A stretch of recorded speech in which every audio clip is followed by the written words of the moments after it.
کیا تم پردہ کر رہی ہو، چلو کچھ نہیں ہوتا، چلو یہ ہم سن لیتے ہیں، چلو یہ گانے گانے سنتے بھی ہیں اور فارورڈ بھی کیے جاتے ہیں اپنے دوستوں کو، موویز دیکھتے بھی ہیں اور موویز کی سٹوریاں بھی سنائی جاتی ہے تاکہ تم بھی جا کے دیکھ لو، اتنی انٹرسٹنگ مووی ہے، ایسے ایسے ڈسکشن ہوتی ہے نا دوستوں میں. تو دیکھیے کہ وہ کیا کیا کہنے لگا وہ شخص کہ اگر میں اس کی بات سنتا تو کیا ہوتا، میں بھی ہلاک ہو جاتا. وہ کیا کہے گا، اللہ کی قسم تم مجھے ہلاک ہی کر کے چھوڑتے. اس لیے ہمیں ہمیشہ برے دوستوں سے پناہ مانگنی چاہیے، اور اسپیشلی میں آپ لوگوں سے کہتی ہوں اپنے بچوں کے لیے اچھے دوستوں کی دعا کیا کریں. اللہ ہمارے بچوں کو اچھے نیک صالح دوست عطا کر، کیونکہ اگر ہم بچوں کو اچھی باتیں بتاتے ہیں لیکن انہیں نہیں، ہمیں نہیں پتا کہ وہ باہر جاتے ہیں تو 10 برے بچوں میں اگر وہ بیٹھ کے آتے ہیں تو ان کا برین واش ہو جاتا ہے. پھر وہ کہاں آج دیکھیے کہ ہم اپنے نوجوان نسلوں کو دیکھا جا رہا ہے کہ کیسے ڈرگس میں آگے بڑھ رہے ہیں، کیسے شراب نوشی، کیسی بے حیائی، اور موبائل نے تو نسلوں کو اتنا تباہ کر دیا ہے کہ بہت سارے ماں باپ کو تو پتا بھی نہیں ہے کہ ان کے بچے موبائل میں کیا دیکھتے ہیں، کیا کرتے ہیں، کن کن سے باتیں کرتے ہیں، کیسی بے حیائی کے کام کرتے ہیں، یہ سارا کچھ انہیں نہیں پتا. تو یہاں پر دیکھیے کہ دوست جو ہوتے ہیں نا انسان، اسی لیے بھی کہا جاتا ہے کہ انسان اپنے دوست کے دین پر ہوتا ہے کہ اگر اچھا دوست ہوگا. اب یہاں پر دیکھیے کہ آپ لوگوں کی ایگزامپل دیکھیے، آپ لوگوں کے جو بھی دوست ہوں گے آپ ان کو کیا کرتے ہوں گے، قرآن کی بات بتاتے ہوں گے، قرآن کی لنک پوسٹ کرتے ہوں گے، ان کو ریمائنڈ کرواتے ہوں گے، ان کو یہ بتاتے ہوں گے کہ دیکھو قرآن کی کلاس ہے، بڑا مزہ آ رہا ہے، ہم کو قرآن سمجھ آ رہا ہے. اچھے دوستوں کا یہ فائدہ ہے. اور برے دوستوں کا کیا فائدہ ہے، وہ ہمیشہ آپ کو گناہوں کی طرف بلائیں گے، وہ آپ کو ہریالی ہریالی بتائیں گے، باغ سرسبز باغ دکھائیں گے آپ کو. تو ایسے دوستوں سے ہمیں بچ کر رہنا ہے، اور خاص طور سے اپنے بچوں کے لیے دعا کرنا ہے کہ اللہ ہمارے بچوں کو نیک اور صالح دوست عطا کر تاکہ ان کا بھی دین خراب نہ ہو جائے. تو یہاں پر دیکھیے کہ وہ شخص کو دیکھے گا وہ جو اسے ایسے کہا کرتا تھا، اس کا مذاق اڑایا کرتا تھا، تو اللہ تعالیٰ کی قسم وہ کیا کہے گا کہ تم تو مجھے ہلاک کر کے ہی چھوڑتے، اگر مجھ پر اللہ کا احسان نہ ہوتا تو میں بھی مجرموں کی طرح حاضر کیے ہوئے لوگوں میں شامل ہوتا. اللہ اکبر. یہ دیکھیے برے دوستوں کا انجام کیا ہوتا ہے. فوراً آج ہی نکال کے پھینکیے، ایسے دوستوں کو اپنی لسٹ میں بھی نہیں رکھنا ہے. ہم اللہ کے لیے کسی سے دوستی کریں، اللہ کے لیے کسی سے دشمنی کریں. ہم اگر کسی سے دشمنی کرتے ہیں اللہ کے لیے تو ہم کو اس کا کوئی گناہ نہیں. ایسے دوستوں سے دور رہیے، ایسے رشتہ داروں سے دور رہیے جو آپ کو گناہوں میں ملوث کر رہے ہیں. اتنی تو سمجھ ہے ہمیں کون سے لوگ کیسے ہیں، کون سے لوگ دین کی طرف بلانے والے ہیں، کون سے لوگ دنیا کی طرف بلانے والے ہیں. کئی لوگوں کو میں نے دیکھا ہے کہ جب ایسے دنیا دار دوستوں میں وہ بیٹھتے ہیں تو ان کا اسٹیٹس ایک الگ ہی ہو جاتا ہے، ان کی طرح جینا چاہتے ہیں وہ کہ نہیں یہ اچھا یہ لوگ جم میں جا رہے ہیں، چلو مجھے بھی جانا چاہیے کہ تاکہ میں ان کے اسٹیٹس کے ساتھ چل سکوں. یہ لوگ پارٹیز کر رہے ہیں، یہ کلب میں جا رہے ہیں، اچھا میں بھی جاؤں گی، کتنا مزہ آئے گا، ان کے ساتھ میں رہوں گی تو میرا بھی ایک اسٹیٹس بنے گا. یہ ہوتا ہے نا خیال. تو یہ برے دوست اس طریقے سے آہستہ آہستہ کر کے ساری چیزیں. اب آپ دیکھیے کہ کسی انسان کا جو نیکی ہے نا اچانک نہیں ختم ہو جاتی، بلکہ شیطان آہستہ آہستہ آہستہ آہستہ آہستہ آہستہ اس کو ختم کرتا ہے. اب کوئی ایک نوز پیس لگانے والی لڑکی ہے، عبایا پہننے والی لڑکی ہے، تو ایک دم اس کی ساری چیزیں نہیں ختم ہوتی، آہستہ آہستہ پہلے اس نے نوز پیس چھوڑ دیا، پھر اس نے عبایا چھوڑ دیا، پھر اس کا دوپٹہ بھی چلا گیا، پھر اب ایسے کپڑوں میں آ گئی کہ بالکل اب یہ پہچاننا مشکل ہے کہ یہ مسلمان ہے یا کافر ہے.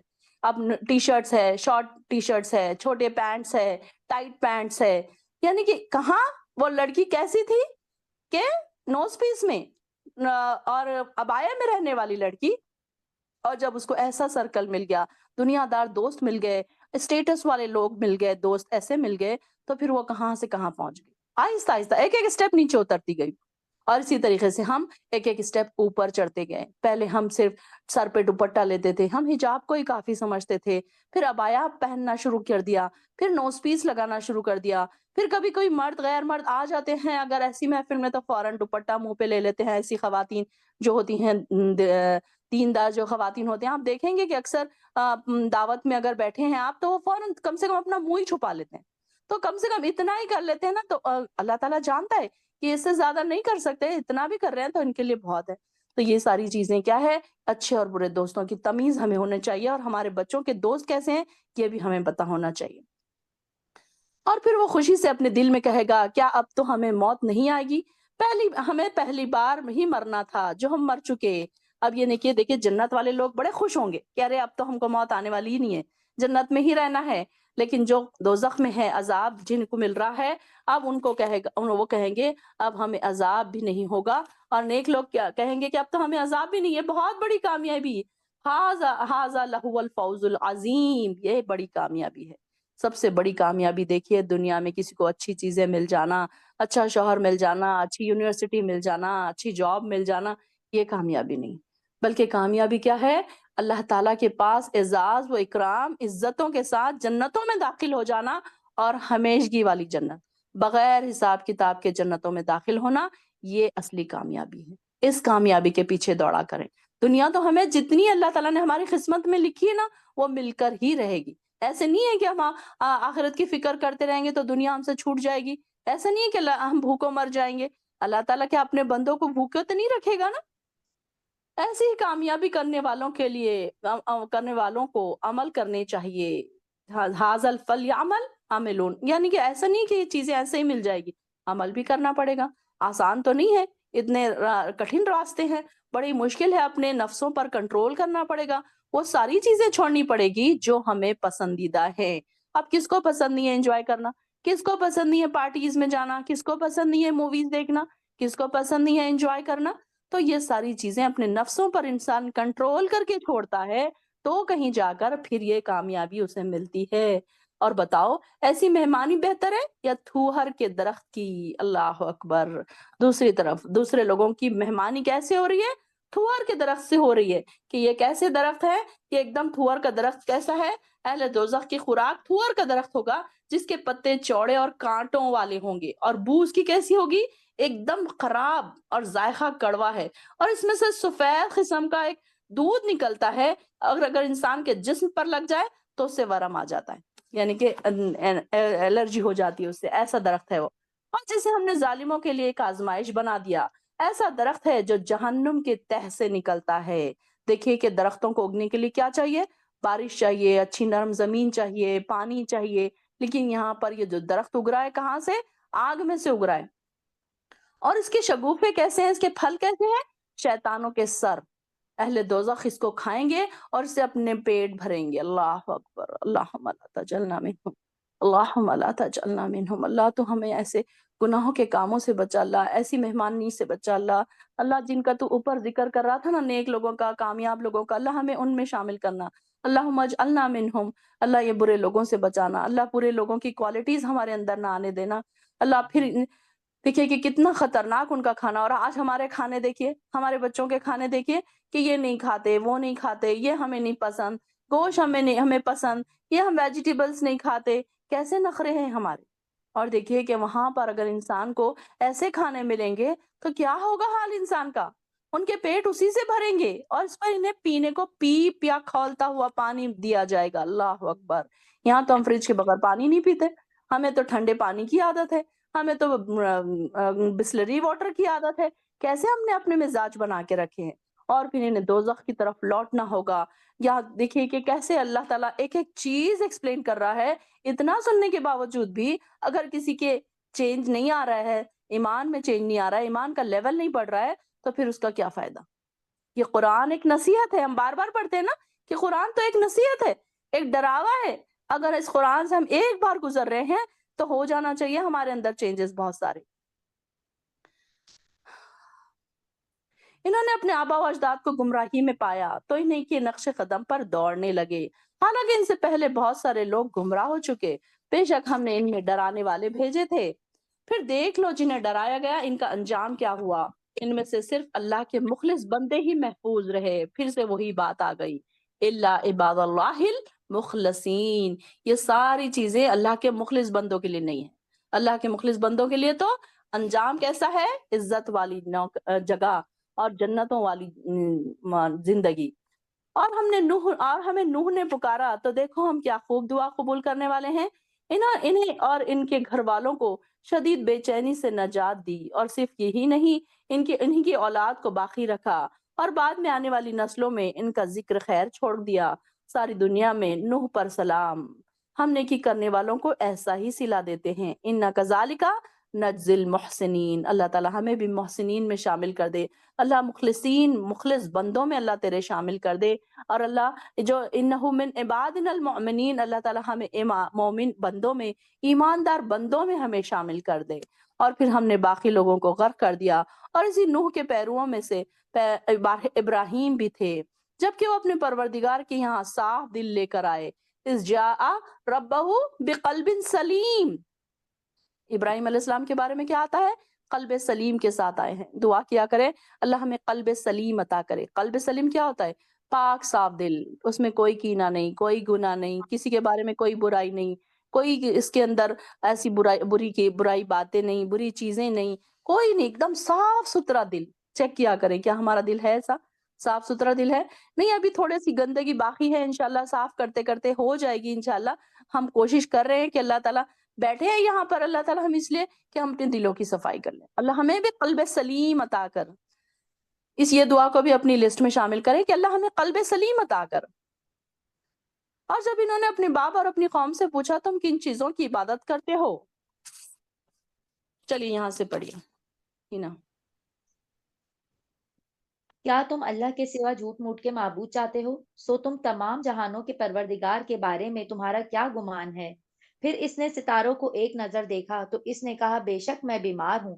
پس وہ پیٹ پھیر کر اس سے پھر گئے، پھر وہ ان کے معبودوں میں چھپ کر گھس گیا، پھر وہ بطور تمسخر کہنے لگا کیا تم کھاتے نہیں؟ تمہیں کیا ہوا؟ تم بولتے نہیں؟ پھر وہ پوری قوت سے مارتا ہوا ان پر جا پڑا۔ پھر وہ بت پرست متوجہ ہوئے اس کی طرف دوڑتے ہوئے آئے۔ اس نے فرمایا کیا تم ان کی پرستش کرتے ہو جو تم خود تراشتے ہو؟ حالانکہ اللہ نے تمہیں پیدا کیا ہے، اور جو تم کرتے بناتے ہو انہیں ایک دوسرے کو کہا اس کے لیے ایک عمارت آتش خانہ بناؤ، پھر اسے آگ میں ڈال دو۔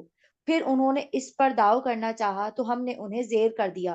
اور ابراہیم علیہ السلام نے کہا میں اپنے رب کی طرف جانے والا ہوں، وہ عنقریب مجھے بھی راہ دکھائے گا۔ اے میرے رب مجھے صالحین میں سے نیک اولاد عطا فرما۔ ایک منٹ رکیے، بس ہم نے اسے ایک منٹ یہاں پر دیکھیے کہ کون سی دعا ہے؟ 100 آیت نمبر 100 پر، آیت نمبر 100 پر ربی حبلی من الصالحین، اے پروردگار مجھے ایک صالح بیٹا عطا فرما۔ جو اولاد کے خواہش مند حضرات ہیں یہ دعا کر سکتے ہیں، ربی حبلی من الصالحین۔ اور کیا انہوں نے دعا کی کہ اللہ مجھے ہدایت دے اور میری رہنمائی کر، اللہ مہدینی وسددنی۔ یہ بھی ایک دعا ہم کر سکتے ہیں کہ اللہ مجھے ہدایت دے، اللہ مہدینی، اللہ مجھے ہدایت دے۔ اور یہاں پر یہ دعا انڈرلائن کیجیے، آیت نمبر 100، چھوٹی سی دعا ہے، ربی حبلی من الصالحین۔ ابھی بیٹھے بیٹھے ہی آپ 2-3 بار پڑھیں گے تو آپ کو یاد ہو جائے گی۔ تو پھر اللہ تعالیٰ نے ان کو ایک بیٹے کی خوشخبری سنائی۔ پھر جب وہ بیٹا ان کے ہمراہ دوڑ دھوپ کرنے کی عمر کو پہنچ گیا تو ہم نے ان کو کہا کہ تم اپنے بیٹے تو ابراہیم نے کہا بیٹے میں نے خواب میں دیکھا ہے کہ میں تمہیں ذبح کر رہا ہوں، اب بتاؤ تمہاری کیا رائے ہے؟ بیٹے نے جواب دیا ابا جان وہی کچھ کیجئے جو آپ کو حکم ہوا ہے۔ دیکھیے والد پروفیٹ ہے، اتنے صبر والے ہیں کہ جو حکم ہوا اس پر فوراً۔ لیکن بیٹے کا دیکھیے یہ حال، بیٹے سے سوال بھی ہو رہا ہے، بیٹے سے دریافت کر رہے ہیں کہ اے میرے بیٹے اب میں کیا کروں، مجھے یہ خواب دکھا ہے۔ تو بیٹا بھی کیا ہے، نبی کا خواب بھی کیا ہے، ایک وحی ہوتا ہے نا۔ تو اس طریقے سے بیٹے کی فرما برداری بھی دیکھیے کیسی بے مثال فرما برداری ہے کہ اگر ماں باپ نیک ہونا تو بچے بھی فرما بردار ہوتے ہیں۔ کہ ماں باپ اگر کہیں غلط طریقوں سے پیسہ کما رہے ہیں، غلط طریقوں سے حرام طریقے سے پیسہ کما رہے ہیں، نمازیں نہیں پڑھ رہے ہیں، تو ان کی اولادیں نافرمان ہوں گی۔ آپ یہ دیکھیے، یہ آبزرو کیجیے کہ کئی جگہوں پر ایسا ہوتا ہے کہ اگر ماں باپ غلط طریقوں سے پیسہ کما رہے ہیں یا ماں باپ گناہوں کے کاموں میں ملوث ہیں تو ان کے بچے بھی پھر گناہ گار ہیں۔ یہاں پر دیکھیے کہ پروفیٹ کا بیٹا ہے، نبی کا بیٹا ہے، نبی کیسے نیک اور صالح، کیسی آزمائشوں میں گھرے، کیسی آزمائشوں میں اترے۔ تو یہاں پر دیکھیے سیدنا اسماعیل علیہ السلام نے بھی کیسے خندہ پیشانی سے بڑا دل کر کے قربان ہونے کو تیار ہو گئے، اور جس کی دوسری میں کوئی مثال آج تک نہیں ملتی، وہ ایک نہایت صالح اور انتہائی فرما بردار بیٹے ثابت ہوئے۔ کیونکہ بیٹے کی قربانی دینے کا حکم تو باپ کو ہوا تھا، بیٹے کو قربان ہو جانے کا حکم نہیں ہوا تھا، لیکن بیٹے نے اپنے والد کا فرمان دیکھیے کہ کیسے بولتے ہی انہوں نے یہ نہیں پوچھا کہ کیسے، کب، کیوں، نہیں مجھ سے نہیں ہوگا۔ آج دیکھیے کہ ہمارے بچوں کو اگر تھوڑا سا کام بولے تو کہتے ہیں نہیں، ارے ہاں تھوڑی دیر سے کریں گے، ایسے کرتے ہیں نا۔ لیکن یہ دیکھیے کہ کیسے نیک لوگوں کی اولادیں بھی کیسی ہوتی تھی